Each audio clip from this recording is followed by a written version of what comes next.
चुपा जो भन्दै के छ यार भाइ त के छ चुपा न उ त फर्के उ त हेर चुपा उ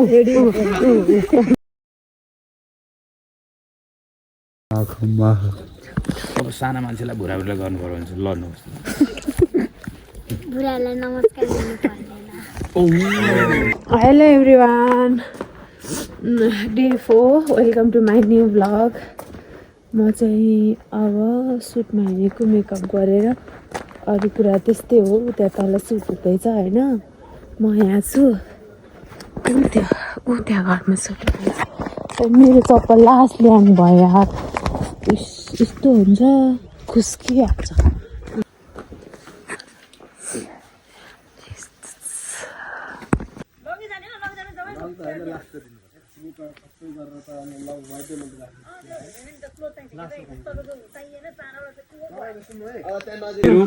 दाहिनेपट्टिको औँलामा सेतो छ होइन म देब्रेपट्टिको औँलामा सेतो लिएर आउन सक्छु मेरो आइक्यू धेरै छ नि फेरि त्यस्तो यस एब्सोल्युटली यु आर राइट अब म पल्लो औँलामा लान सक्छु फेरि यो सेतोलाई यस इट्स कति राम्री मेरो चार्जर बोकेन हौ सकेको तपाईँ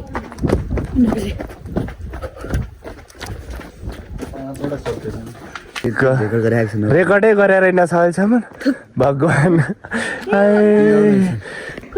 बल्ल रेकर्ड गर्नु नमस्ते नमस्कार हामी यहाँ भ्लग बनाउँदैछौँ भ्लग बनाउँदाखेरि रेकर्ड भएन जति बेला उसलाई बुझ्ने अरू कोही हुँदैन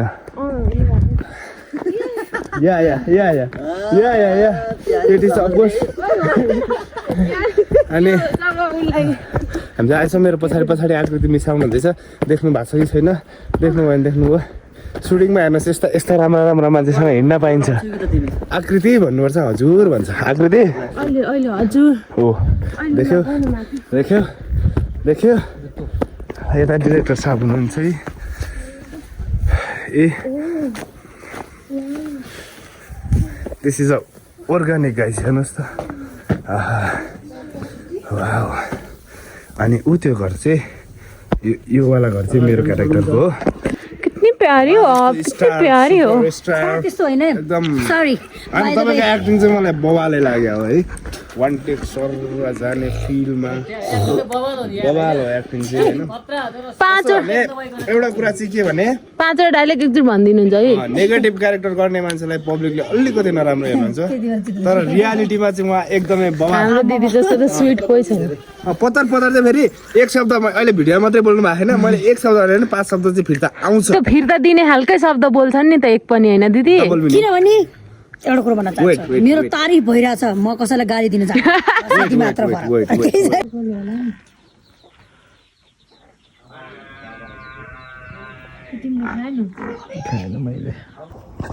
मलाई त रिगटा लाग्यो भोक लागेर मर्न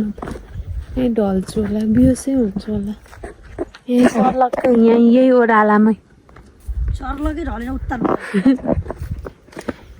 भात खानु पर्यो भात चाहियो भात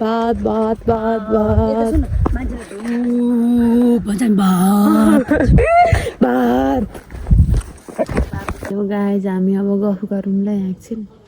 म घाममा बसेको मलाई त्यहाँ शीतलमा बस्दाखेरि जाडो हुन्छ घाममा बस्दा गर्मी हुन्छ के गफ गरौँ भनेदेखि मैले भ्लग त बनाउँछु 4 दिन भयो भ्लग बनाएको तर पोस्ट हुनलाई मैले बिहानै कति बजे भन्नुहुन्छ भने डे 2 को भ्लग हिजो राति एडिट गरेर राखेर अनि बिहान 6 बजे उठेर मैले अपलोड गर्न स्टार्ट गरेको अहिले 3 बज्यो अहिले भर्खर 60% जाँदैछ कि अझै 40% बाँकी नै छ नेटवर्कै दिँदैन डाटा पनि चल्दैन केही पनि हुँदैन पछाडि यो गाउँ यस्तो मैले यो केराको बोट ल यो गाउँभरि एक ठाउँ देखेँ कि एक ठाउँ यो इस्कुस त यहाँ त घरै पछि जङ्गल पछि बाटै पछि कति हो कति भन म चाहिँ यहाँ बसिरहेको छु घाम तापेर मलाई ज्याउ लागेकोले उयो घरमा सुट हुँदैछ अनि अर्को दिदी हुनुहुन्थ्यो उहाँको चाहिँ सक्यो उहाँ आउनु भएन म चाहिँ एक्लै छु अनि उता दाइहरू गर्दै हुन्छ अनि अब अघि मेकअप गरिदिएको टचअप गर्नु पऱ्यो भने जानुपर्छ नभए त एकचोटि मेकअप गरेपछि त्यति काम लाग्दैन अब जाडोको बेला के अरे अलिकति रोगाहरू राखेको छ भने चाहिँ अलिकति पुस्ता गर्दाखेरि जान्छ र त्यो गरिदिनुपर्छ नभए त्यस्तो खाजा जस्तो छ मलाई चाहिँ यो परेछ भागमा स्वादिलो खाने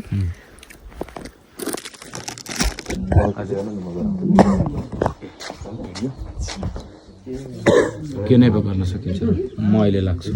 यदि गर्दिनँ होला भन्दै के छ यार भाइ त के छ चुप्पा उता फर्की उता फेरि चुप्पा बोलाइरहेछ अझ आइज आइज आइज आइज भन्दै एकचोटि दियो भने अनुहारभरि पुग्छ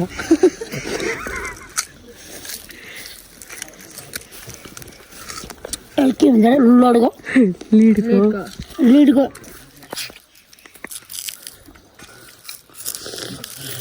खानु भएको छैन यो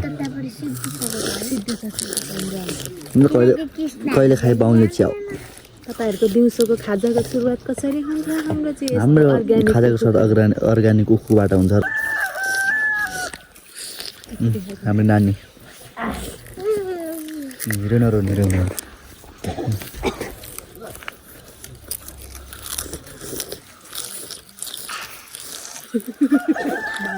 स्वभाव त सेम जाऊ त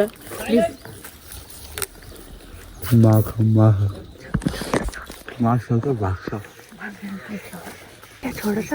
सानो छोडो छ यता पनि च्यातेको हुन्छ कोट यता पनि च्यातेको हुन्छ यहाँ टालेको हुन्छ होइन सबै झम्ल्याङ झ्यात्ल्याङ झुझ्रुङ हुन्छ कहिल्यै धोको हुँदैन तर पनि बाबु साहेब जिउ गरेँ भनेन भने बाबु साहेब चाहिँ साह्रै रिसाउँछन् ठकुरीहरू हो कि ठकुरीलाई नै सोधौँ यो मलाई ढोल त एकचोटि यही हो क्या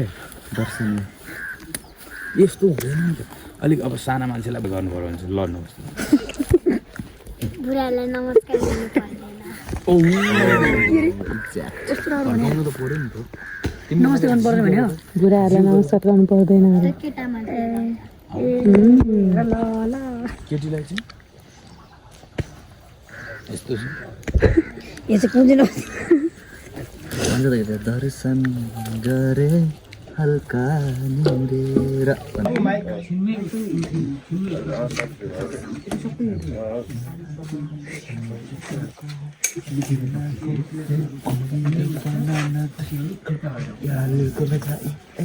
गाइस चाड भयो चिया खानु मन लागेको कति दिन भयो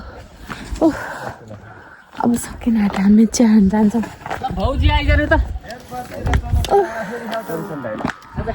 त्यो हाम्रो दादा आउँदै हुनुहुन्छ यता यस्तो छ